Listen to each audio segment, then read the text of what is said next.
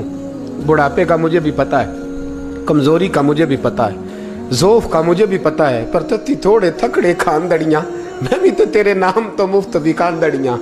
مجھے بھی تو پتہ ہے نا منم غلام علی حیدریم قادریم تمز احمد رضا خامی زنم. میں نے بھی تو اپنا نام نہیں نا جپا, تیرا ہی جپا ہے ساری زندگی. یہ لفظ کہے, کہتے میں رویا. آنکھ لگی تو حضرت خواجہ معین الدین صاحب خواب میں ملے. کہنے لگے قطب الدین میرا انتظار کرنا, میں پہنچ رہا ہوں. میرا انتظار کرنا, میرا انتظار. کیا کہا میاں صاحب نے؟ کہتے ہیں مالی دا کم پانی دینا, پھل کچے ہون یا پکے, اے پیر مرید دے سر تے ہی رہندا ہے, جھوٹے ہون یا سچے.